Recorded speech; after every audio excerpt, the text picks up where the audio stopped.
First time ఈ రకంగా gun చేతిలో పట్టుకొని ఆ బెలూన్లు అయితే పేల్చానండి. ఇదిగోండి గన్ షూట్ చేశాననమాట.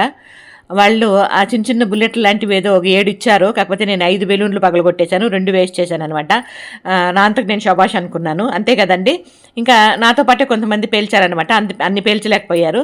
నేనైతే ఎక్కువే పేల్చాను. ఓహో! ఇలాంటి విద్య కూడా మనకొచ్చు అన్నట్లుగా ఖుషి అయిపోయింది నాకైతే మాత్రము. ఈ జాతర ఎక్కడంటే కర్ణాటక కేజీఎఫ్‌లో పిచ్చిపల్లి అనే గ్రామంలో అండి. మా అక్క వాళ్ళ ఇంట్లో అనమాట. దగ్గర దగ్గర 10 సంవత్సరాల తర్వాత ఈ జాతరకైతే ఎళ్ళాను నేను. ఈ రకంగా మన అభిమానులు కూడా కొంతమంది కనపడి అభిమానంగా పలకరించారు. ఆ ఊర్లో కూడా మన వీడియోలు చాలామంది చూస్తున్నారు. చాలామంది మా అక్కను కూడా అడిగేవాళ్ళంట, మీ చెల్లెలు వాళ్ళ ఊరికి తీసుకెళ్ళండి, ఆశ్రమానికి తీసుకెళ్ళండి మమ్మల్ని, మేము కూడా వస్తాము, చూసినట్లుగా ఉంటుంది. మాకు చాలా ఇష్టము, వాళ్ళ వీడియోలు చాలా ఇష్టంగా చూస్తాము అన్నట్లుగా.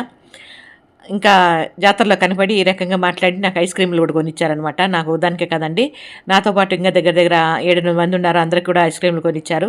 ఇంక అందరూ ఐస్ క్రీమ్‌లు తీసుకున్నాము, తిన్నాము, వాళ్ళతో ఫోటోలు, వీడియోలు తీసుకున్నాము. ఇంకా దేవుడి దర్శనం చేసుకున్నాము. ఇక్కడ అమ్మవారికి చాలామంది భక్తులు ఉన్నారండి. అమ్మవారికి మొక్కుబడి చేసుకుంటే వాళ్ళ మొక్కుబడులు తీరుతున్నాయంట. అది ప్రతి ఏటా వచ్చి వాళ్ళ మొక్కుబడులు తీర్చుకుంటున్నారు కొన్ని వేల మంది. ఈ రకంగా ఉంటుంది ఇక్కడ. ఇంకా మా చెల్లి, నేను, మా చెల్లెలి పిల్లలు, మా అక్క పిల్లలు అందరూ కూడా జాతరకెళ్ళాము.